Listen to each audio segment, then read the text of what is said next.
ખેડૂત મિત્રો નમસ્કાર। આજે આપણે વાત કરવાના છે મગફળીના પાકની અંદર સેલો રાઉન્ડ જે ડોડવા ભરાવવા માટે અથવા મગિયા પોહવા માટેનો જે પ્રોડક્ટ આપણે ઉપયોગ કરતા હોય તો તેના વિશે આપણે જોશું। સૌપ્રથમ જોશું કે 0050 વોટર સોલ્યુબર પર પંપ 100 ગ્રામ નાખવાનું હોય છે।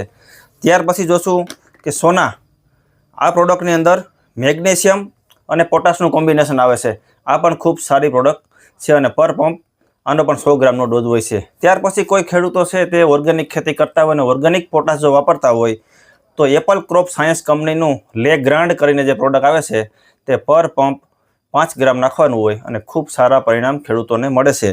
ત્યાર પછી આપણે જોશું કે ધાનુકા કંપનીનું મેક ઇલ્ડ કે જેની અંદર જીબ્રેલિક એસિડ અને માઇક્રો ન્યુટ્રન્સ આવેલા છે કે આનું પ્રમાણ હોય છે 40 થી 50 ml પર પંપ।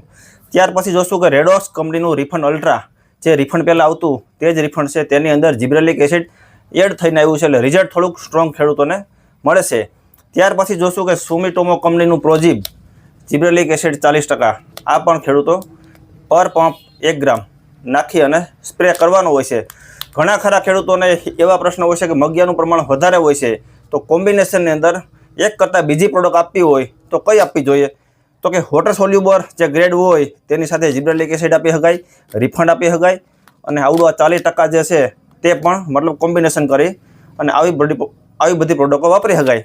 બસ આવી પ્રોડક્ટો વાપરવાથી મગિયાનું પ્રમાણ બહુ ઓછું રહે અને ડોડવા ભરાવદાર અને ઉત્પાદન પણ ખેડૂતોને ખૂબ સારા મળશે। તો છેલ્લા દિવસોની અંદર કે છેલ્લે 20 દિવસ બાકી હોય ત્યારે સ્પ્રે મારતા હોય તો આવા સ્પ્રે મારો જેથી કરીને ખેડૂતોને ઉત્પાદન સારામાં સારી ક્વોલિટીનું લઈ શકાય।